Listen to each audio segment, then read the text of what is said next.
don't remember if they could even teach that. It's really strange. Happy Friday. My name is Karen Wilson, and I'm proud to be your president for one more week. But who's counting? If I could have Rob Hipp, Jeff Cartledge, and Larry Baird please come forward and help us open our meeting.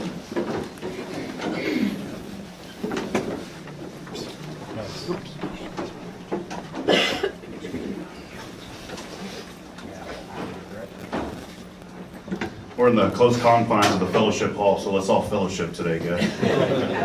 Please join me in a word of prayer. Father God, we thank you today for Rotary. We thank you that we have the opportunity to help others.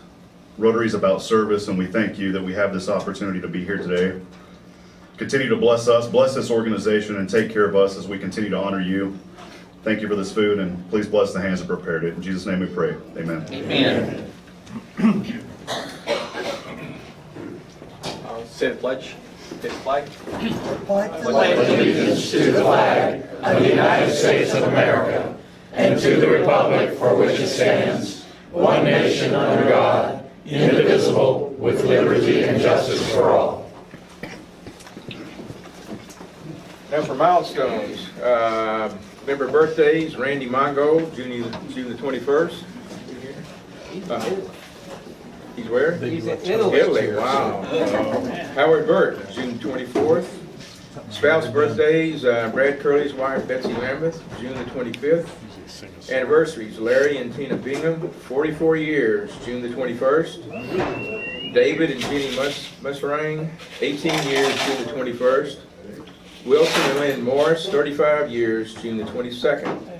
And Henry and Mary have a new first child, so we'll celebrate that. Salute. Salute. Thank you all. Congratulations, Henry. He looks pretty bright-eyed. Have a new baby. That's exciting. Boy or girl? You have a baby boy, and everybody's healthy, I assume. That's exciting. Okay. If you brought a guest today, would you please stand and introduce your guest?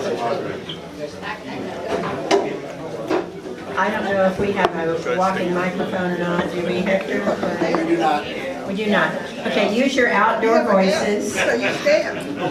Oh, I am a guest. And so you I'm a stand. visitor. Mike Flaggett, he's visiting with us, but he's legally attending. I just transfer, right?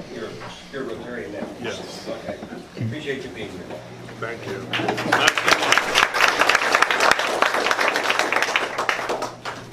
Larry? Back there in the 70s, here we go. Back there in the 70s, I was a member of the Gulfway Hobby Airport Rotary Club on the south side of Houston. Women weren't allowed in Rotary. They had a better idea anyway, so they called themselves Rotary Anns. They didn't want to meet every week, so they met once a month and had a nice lunch somewhere else, and they did their own thing and had a good time doing it and helped us on our project. Fast forward to the 80s, 87, I'm in this room here as president of the club. After years of legal battles, the Supreme Court of the state of California said, okay boys, the party's over, you're letting the girls in whether you like it or not. We had a little paper poll here in this room, yes or no, do you want women in Rotary? I got stuck with this because the speaker didn't show up. Some of you remember what the Coke Bowl Award's about. It's still in the closet over there. We did a little poll, and it was about 51, 49, whatever percentage said no. We don't want women in Rotary. We like it just the way it is.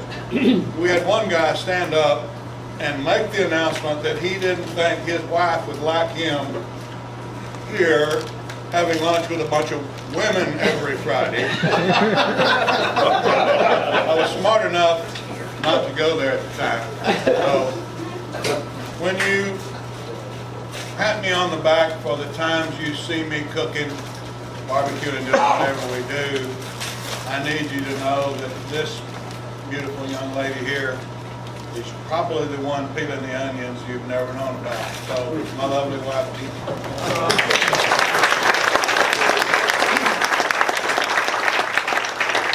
Welcome, we're happy you're here.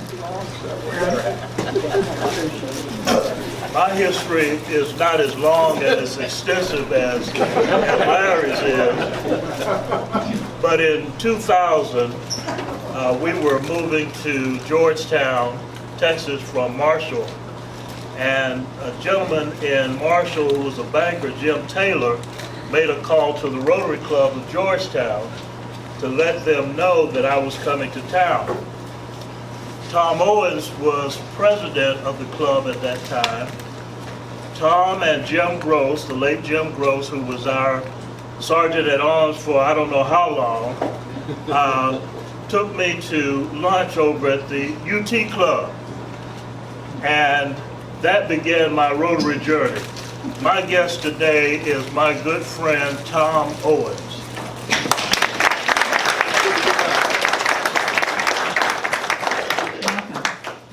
I'm a visitor. I don't have anything as historic as that, other than I was in the pre-women days, and that was the smartest decision Rotary has made, was to allow women. And now the goal is, we actually have a goal of, I think we have now 23% women internationally, and the goal is 30%. And I remember in the next few years. So they're thinking about it, and one of these days soon we're going to see a president that's a female. So anyway, I'm visiting from Columbia, Missouri, and hope to join this club in the next couple of weeks. I live over in Sun City. So thank you.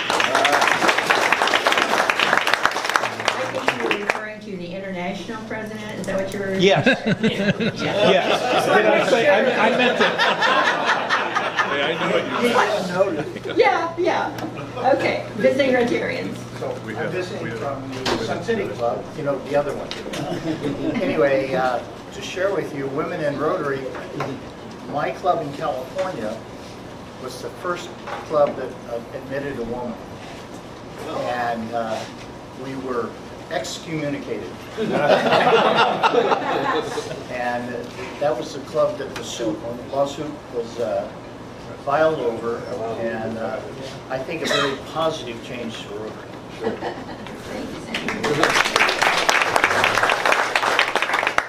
Okay. David Messering, do you have anything for the good of Rotary today that you would like to talk about for membership? Where are you? There you are. No, I don't have anything today. We're going to have a, I don't know, George will be membership director next time. You have an orientation set up? It'll be first Friday. Okay, first Friday next month. First Friday next month's an orientation. Yeah, 2 weeks. Okay, very cool. Thank you so much. We're not meeting on that day. Pardon me? Okay. July 5th, we're not meeting. Okay, we're not having an orientation. Well, you could, we're just not having a meeting, but you could if you wanted to. So, yeah, that's a good point to bring up. July 5th, we will not have a meeting. We're going to skip that week, and then we'll start our new year the next week after that. Scott Mall, where are you? There you are. He wants to talk to you about David. Check that out. Isn't that awesome? I pulled these, go ahead. I pulled these pictures off of Facebook. David posts them on Facebook, and I wanted to pull those off. Okay, Monday, he will hit halfway.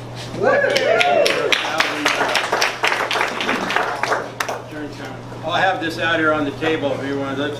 He started way down here, and now he's close to about right there.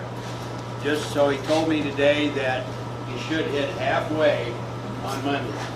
So I asked him kind of in a text if that kicks him in gear a little more. He goes, yes. Because it's kind of the first, okay, I'm halfway done. So anyway, I'll have that here. Thank you so much, Scott. And then I'm done. Okay. July 4th, St. Gabriel Park, Field of Honor booth. We have one person signed up to help. I don't think Mike Douglas wants to work 12 hours, so we really need your help that day to help. And what about the day before? The flag's going in the night before? Yes. What time on the 3rd? About 5 o'clock. about 5 o'clock on the 3rd, with Sir Thomas' help, the flags will go in the ground.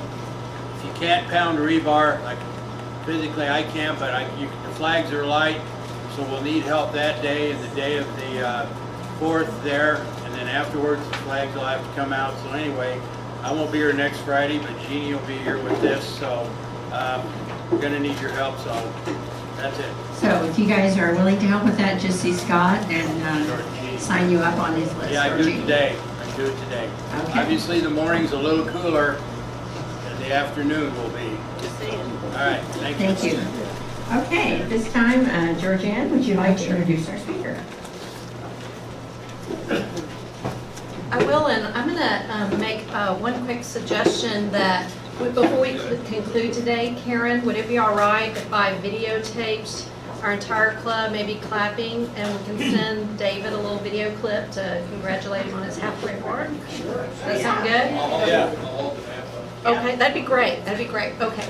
So yesterday, I work at Wesleyan Home Senior Living and Healthcare here in Georgetown. Yesterday, I was walking through the dining room, and the room was abuzz because they had just come back from a presentation by today's speaker, and everybody was excited about what they had learned. And we are very blessed in this club to have a member of our club who is a very, very talented teacher. I always say that I am fascinated by almost anything, and today's speaker has taught me that that is actually true, because sometimes I'm learning about subjects from him that I had no idea even existed, and it's always really, really interesting to learn something new, and he puts it in such a way that even pretty complex things become understandable. So please give a warm welcome to our very own Dr. Stephen Benold.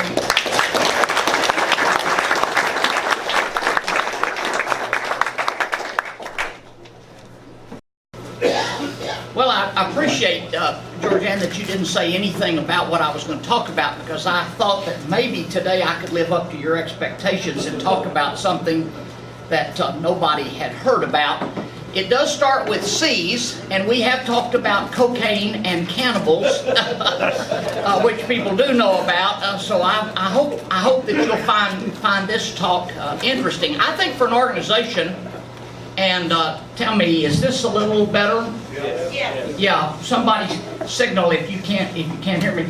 For an organization that is international in scope, and for an organization that is keenly aware of social needs and social service, I think you will find this presentation pretty interesting. So let's get started. Basically, the world is urbanizing. For matter of fact, the world today is more urban than it is rural. And we have seen this progression across the world. The first country to become urbanized was Great Britain in the 1850s. And today we are seeing the march of urbanization mostly in the developing world. So you can see that we sort of made the crossover in about 2008. And so as time goes by, we will have more and more people living in urban areas than in rural areas. Now, the brown and the purple is urbanization in the developed world. And you can see that that hasn't appreciably changed since about 1950.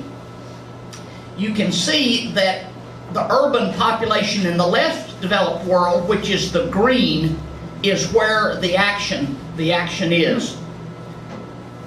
Now, because the projection is that today in the world there are about 3.5 billion people that live in cities. And by 2050 there are going to be 8 billion people living in cities. We really have to ask, where are we going to put 4.5 billion people? And we really have a choice. We can either build new cities, or we can cram more people into the cities that exist. And that means we have to sort of triple the size of Mexico City. We have to triple the size of Lagos, Nigeria. And we have to triple the size of Shanghai. Now just looking at those pictures, tell me where you're going to put 2 times more people. Now, The Jetsons. the second thing that I'm going to sort of start off with here is not only are we going to need new cities, because new cities are a lot easier to build than trying to cram more people into Lagos and Mexico City. But the new cities are not going to be located successfully in places like North Korea. The picture on the left just doesn't show up very well. That's the world at night. But the picture on the right is the Korean Peninsula at night. It's all Korea. The people are all Koreans. What's the difference? The difference is institutions. The difference is institutions. And why nations fail is nations fail because they have poor institutions. And nations succeed because they have good institutions. Good institutions are largely, if you look at the world, at the places that have been the most successful, they're ones that stem from English parliamentary democracy and the Industrial Revolution in England. So you have England, Canada, the United States, Australia, New Zealand, Singapore, and Hong Kong. Okay? So if we need to build new cities, we probably ought to build those new cities in countries that have good institutions. Are you with me so far? Okay. Now, the trouble is, in a nation, changing the culture, changing the rules, changing the institutions is very, very hard. These students are doing their homework under streetlights in Nigeria because they don't have any electricity at home. And the reason they don't have electricity at home is because the electric utility is nationalized and they are raking off through corruption about half the profit, so they have very little to invest. One of the most hopeful things that came along was that some countries realized that they simply did not have the institutions to do things, but they said, why don't we get an international collaborator? Why don't we get somebody to help us with this? And China actually did that. China came to the United States in the 1980s and asked Boeing and the FAA if they would help them with their air safety, because they had quite a problem of planes crashing. And sure enough, when they adopted the rules that the FAA uses, and when they adopted the flying procedures for Boeing's aircraft, their rate of airline mishaps went down 10 times. So, would it make sense if you're building a new city and you know that good institutions are important in that city to get an international collaborator to help you out? And so the thought was, why not bring in an international collaborator to run the city? Now, the trouble is, you might think that the ideal international collaborator to run this new city with good institutions is going to be the United States of America. But unfortunately, the United States of America in the world as a whole, particularly in the developing world, is not seen as totally apolitical and friendly. But there are nations that could perform that quite well. Now, of course, the title of the talk was Charter Cities. Why cities? And the reason is, of course, that a nation is simply too big. You're not going to take a nation like Guatemala and change that whole nation to a nation with good institutions and fair rules and modern facilities. But a city probably is the ideal size for what you could do. And of course, the poster child for this is Singapore and Hong Kong. In the world's freedom index, Hong Kong is number 1 and Singapore is number 2. Far above the United States, actually. They are exemplars of where you can take a city and have it run with excellent institutions and excellent rules and be a healthy, thriving place for a lot of people to live. So can we create more Singapores and Hong Kongs? And the secret is you have to have a new place to build the city. And you want to build it where you have access to ocean shipping. You want it to be a port. You don't want it to be inland. And interestingly enough, on the left is Puerto Cortes, Honduras. And it's vacant land, and it would be an ideal place for a charter city. You have mark off a zone there. The ideal size is about 1,000 square kilometers, which is about 50 miles by 50 miles. It's about the size of New Orleans, or Hong Kong, or Singapore. And in that area, the laws, the rules of that country no longer apply. The country cedes authority to the charter city, and the city writes their own charter, their own rules, and then that is all enforced by the international collaborator, such as Canada or Norway. The other one on the right is an entire new city that actually is being built in South Korea right now. Now, it's really important for this new charter city to really be successful that it has to be a planned city from the very beginning. That's Rio de Janeiro on the left, and on the right would be a much more modern concept of how that city could be laid out. You can see that the transportation grid here is going to be impossible to do anything with that city. Notice the difference between Manhattan and Mumbai, India. Manhattan's street grid was laid out in 1810. Wow. And that's back when New York City was about what we would call Wall Street today.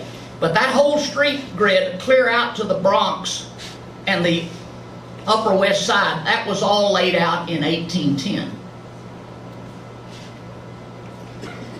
The other thing, of course, is that you want to set your utilities up ahead of time so that this new charter city has pure water, modern sewage disposal, dependable electricity, and then you want to have underground cable. You don't want above ground electric lines. You also would like to have your city be a clean city, which means in this charter city you might not allow anything but natural gas vehicles or electric vehicles. You're planning this whole thing from the beginning. Now, how do you finance all this? Well, the reality is that an existing city, a newly built city, is worth lots more money than just the land or the ground. And so as you sell the land and develop it, of course you're going to require massive foreign direct investment to build there. Now, why, if you were an industrialist, might be hesitant to build a factory in Honduras today? Because are contracts going to be fairly enforced in their impartial judicial system? Probably not. Are you going to have to pay bribes to everybody to get what you need? Yes. But would you invest in the charter city? Probably so, if you know that it's going to have all modern rules. It's going to have law based and a judicial system based on English common law. It's going to be run by a country like Canada. You might say that is an ideal place for me to build my textile factory. And so there would probably be a tremendous amount of foreign direct investment. Okay, so we have the land, we've put in the utilities, we've got a great road grid, we've got our institutions, we have somebody to enforce that. We don't have any people. Who's going to live there? Basically, anybody that wants to live there can live there. You just have to obey the rules. So, if you were a Honduran and you had the choice of moving a couple 100 miles and living in a charter city in Puerto Cortez and working in a factory, or you had to ride the train all the way through Mexico and then try to get across the U.S. border, which would you choose to do? You know, it's not that the immigrants really want to live here. They want to live in a country that has good institutions and clean water and good health care and good schools. If you could go a couple 100 miles and live in a place like that, wouldn't you choose to do that? And so these cities will probably populate themselves quite quickly.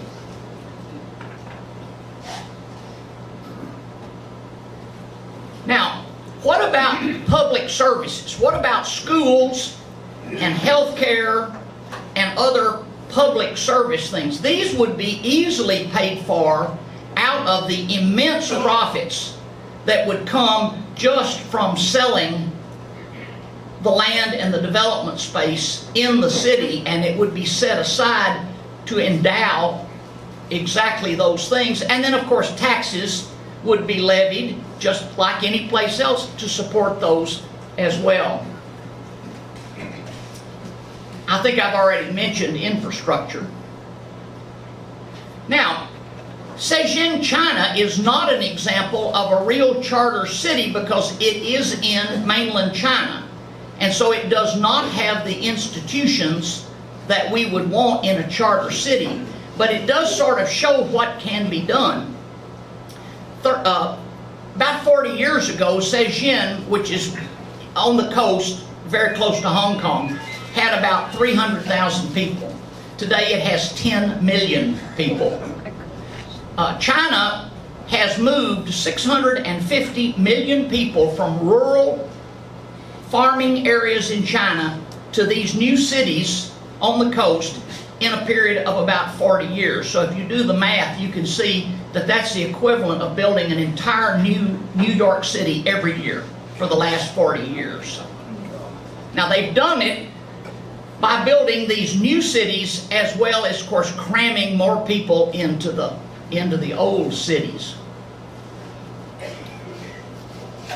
Now, where is this happening? Well, I mentioned Puerto Cortez, Honduras. The Honduran government actually amended their constitution to set up a zone of economic development around Puerto Cortez where the laws of Honduras would not be in effect. And so there was great hope about 5 years ago that this would be one of the first charter cities in the developing world, except of course the government changed. They couldn't quite get over, I guess, maybe the shame of saying that our institutions are so bad we have to do this, and they sort of put it on ice. The Republic of Georgia was also going to do one of these on the coast of the Black Sea at Lazaki, but that has sort of fallen through too. The reality is that this is a pretty idealistic project, but it has a lot of promise to do really super duper things. And it will be sort of like startups, and that is there will be these cities that will be built and that they will fail for one reason or another. There will be others, though, that will be immensely successful, and that something that I think the world could really use is another Hong Kong or another Singapore. I actually got through a little bit quick. Does anybody have any questions today? Yes? The one in South Korea, is it away from the DMZ? You know, I don't know where it is, but I would imagine it is. That wouldn't be too smart to build another Seoul, would it? Yes, George? Yeah, it seems to me what you described as a charter city with its own autonomy of laws and regulations and economy would invite conflict with national law, national policy.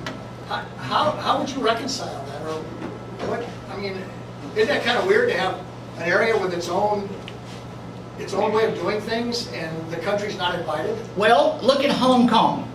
Look at what you're reading in the newspaper right now. And that is, you have to realize that the mother country that seeds this little thousands square kilometers may 50 years later decide that now that we have this shining jewel there, we want to take it back. And that's when it's going to be up to the country that's administering it and to the people that live there to do just what they're doing in Hong Kong, and that's standing up against it and saying that was a pre-existing condition. I mean, you're talking about a brand new greenfield effort here, and you got to get the country to buy in to do that. That's right. That's right. You do. You do have to get the country to buy into it. Yeah. And I understand what you're trying to do, but in my lifetime, and I think even in my grandkids' lifetime, nothing's going to happen the way you described it. It's too ideal, and every country has its own little problems and its own deals. Until you get everybody to agree to everything, this isn't going to happen. I think you have. Yeah. I actually disagree, respectfully. I think that when the country gets so bad that people are fleeing, there's the brain drain, they're now considered less than third world, their hand's going to get forced to do at least experiment to try and do that, to try and get out from underneath the bucket. I mean, they're just underwater do that later. Yeah, Bill Ray?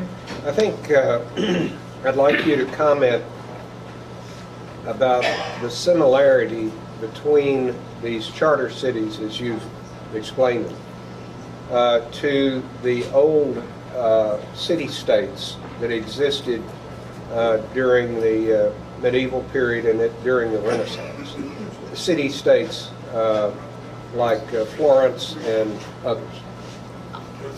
Well, and I'm not talking about Florence, Texas. Texas, yeah.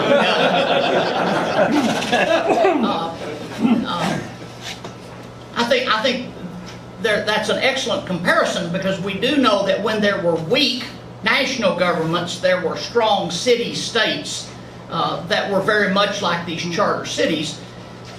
The thing that makes this a little bit more difficult is those existed because there was no real concept of the nation or the nation-state. And some of you have made a real good point that today we have very strong nation-states who would have to cede rights to create this, and that would be tough. You know, this is certainly idealistic. The other problem is, of course, that those city-states still had extractive institutions. And extractive institutions means that a tiny elite, an aristocracy, is extracting from the people. So you had a whole bunch of impoverished people who were paying taxes and being pressed into serving in the army and so on like that to benefit a small aristocracy. In the modern charter city, it's not going to be like that. It's going to be much more like living in the modern Western world. Yes? So what is the benefit to the country that says, oh yeah, we screwed up, we're going to go ahead and start this thing? Are they going to be able to pull resources out of it on a consistent level to improve themselves? Or are they just going to watch this thing blossom and say, well, what are we getting out of it now? You know, what's going to stop them from, like China, deciding, yeah, well, let's bring the military right here, take it over. It's on the sea. I think that what the country gets out of it is one thing: they settle a whole lot of internal distress and a whole lot of internal problems. If Honduras had Puerto Cortez that had 5 million people in it, they wouldn't be having hundreds of thousands of their population trekking up toward the United States. And do you think that it is of any benefit to cities like Beijing and Guangzhou and so on to have Hong Kong there? You bet it is. It's tremendous advantage for trade and for international finance, and so it would be a big advantage to Honduras for the money that's being drawn in there. Just the trade, particularly without tariffs, and supplying goods into that city, yeah, it would be definitely to their economic advantage. Yes, Ron? Stephen, are there any hybrids to this charter city concept? For example, when you talk about planned cities, there are some examples in the United States of planned cities. In the Washington, D.C. area, Chevy Chase, Maryland, Vienna, Virginia, were kind of conceived as planned cities. Are these working at all? Sure, I think so. And that city that you saw being built in South Korea, that's a planned city from the get-go.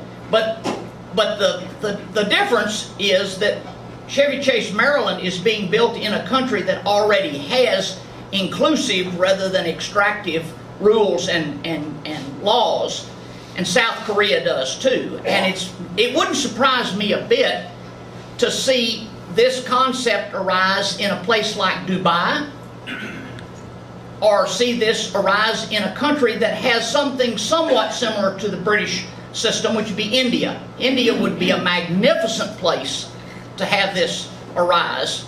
But I think that we have your hybrids, even in China, where they've built lots of these new cities.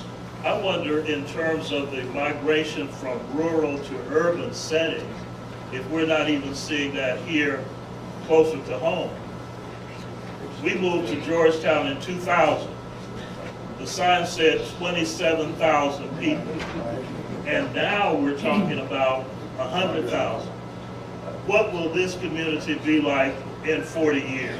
I'm gonna twist your question a little bit, because I think that's a real good thing, and that is, I asserted as sort of a given fact of nature that the world is urbanizing. You might say, well, why? Why is the world urbanizing? Why are we going to have all these people live in cities? And the reason is cities are where the wealth is created. As bad as it is to live in a slum in Lagos, Nigeria, you're still doing better than if you lived in a grass-thatched hut in the boondocks in Nigeria. And even if you're living in a slum in Mexico City, you're better off than if you're living in some little village down in Chiapas. And I think this is not exact, but this is ballpark. Cities take up about 5% of the land and create 95% of the gross national product.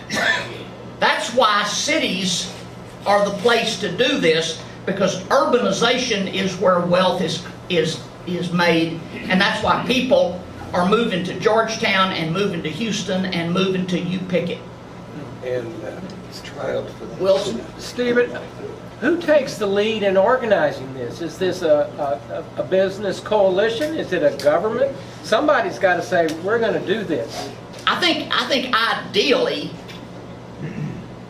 where I would think the leadership would come from would be from a developing country. And it might not be a basket case like Honduras. It might be a developing country like South Korea. But a developing country that just says, this will be good for us. We can't do it yet for the whole country, because there are lots of factions and interests. But this would be good for us. That would be the ideal person to do it. The other thing that would be ideal is if the government would simply do what Honduras started off doing, and that is at least legally and constitutionally allow it. Then a consortium of businesses could certainly get together and say, you know, it's not going to take but 2 or 3 of us, and we can already employ, 20, 30,000 people, and we can get going. As far as an international organization like Rotary starting one, well, yes, Julian. So, the residents of the city, do you allow them to run the city? Is it a democracy where they can vote in their officials, and if they decide they want to have a different kind of government, they can vote that government, or is it run by a corporation? No, you have a charter, just like we have a constitution. And the charter sets forth the basic laws and the basic rights and so on like that. You're not going to change your charter. You can't amend the charter? No. If the residents decide, if 80% say we we want this rule changed? Well, then it would fail.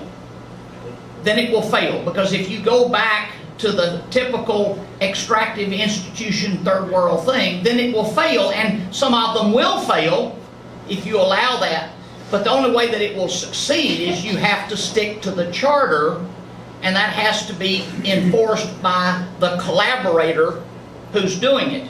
It's kind of sci-fi. What? It sounds kind of sci-fi, in a scary way. Yeah, yeah. Like the guy, you know, Logan's Run or something. Or, yeah. So, Just a second, let me get Gary. Is there any other evidence other than the South Korea where this idea is taken? Not really in the developing world. No, this is idealistic, if y'all haven't picked that up already. Mike? So how are you going to change human nature?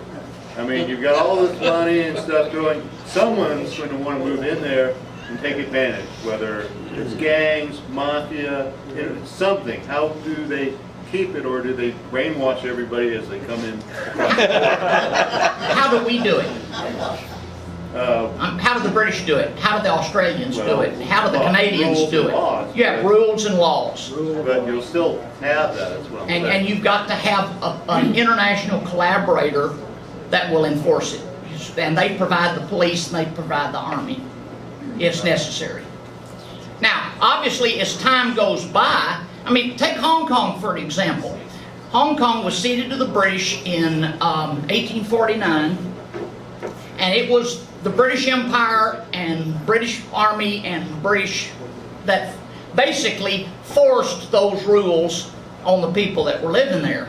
By today, Britain's gone, and the people that are living there have lived generations under those rules, and they like those rules, and they don't want to change them. Yes? The word charter makes me flash back to charter schools, which 30 years ago were an idealistic, great idea, but they have led to a great deal of abuse in many locations over the country. And this is my concern. The abuse, the enforcement that you talk about has to be there. Mm-hmm. Yeah. Yes? What does the collaborator get out of it? I don't know that the collaborator gets that much out of it, and except that, of course, they might let their corporations come in the door first. I mean, there's got to be some quid pro quo here. Providing armies, things like that. Yeah, you're right. You're right. Yeah, Phil? Isn't Brasilia close to being what a charter city could be? What? Brasilia. Oh, Brasilia. Yeah, it's a planned city like Chevy Chase, Maryland, but it's in a country that does not have the institutions. And it is 1 o'clock, gentlemen.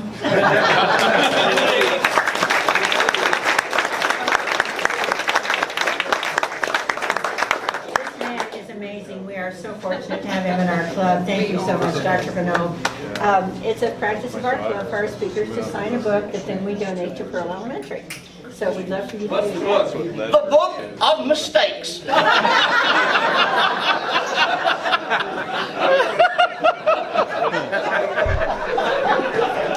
Always informative, always enjoyable. Thank you so much. Okay, are there any other announcements for the good of Rotary? Yes. I need to make something real clear here before I get my butt whipped and I get out of the room. I think women in Rotary was the best thing we ever did. We had some people here that day that flat quit. That's okay, we didn't need them anyway. We got ladies now that are a lot better members. Number two, I didn't make it. Is that fair enough? 4 years, we don't want to quit now. The people, in case I miss you next week, are going to go to the Riley camp. Please try to hustle up some kind of Rotary shirt. If you don't have one, let me know, and I may have one I can loan you. Thank you, Larry. Anyone else? Felix? Yes. Next Thursday, I'm flying my airplane to Iowa. I don't know where in Iowa, but all Iowa looks alike. And Jerry is going to go with me. Okay. He's experienced pilot, very knowledgeable, but I've got one problem. My little airplane, I've only got 100, if a full fuel, I've only got 120 pounds for the passenger. So I want everybody to call Jerry this week and urge him to stay on that diet. We got that for you. Now, Karen, what did you need us to do? I'm gonna invite Scott. Why don't you come stand in the middle here with the map? And if everybody will stand up, and I'm gonna let Scott say congrats on making the halfway mark. And then I will pan and we will clap. This is going to David. No, because you've got the projection on your face. And you're come stand kind of close. I think everybody, we should go 1, 2, 3, and everybody say congratulations. Okay. All right.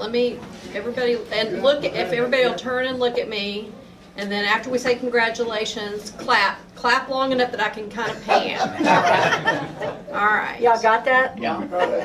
All right. Here we go. 3, 2, 1. Congratulations!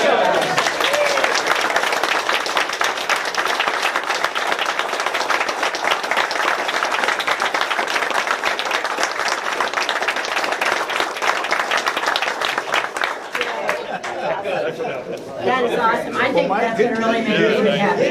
So, always interesting. Please join me in things we think, say, and do. First. Second. Is it fair to all concerned? Third. Will it build goodwill and better friendships? And fourth. Will it be beneficial to all concerned? We're adjourned.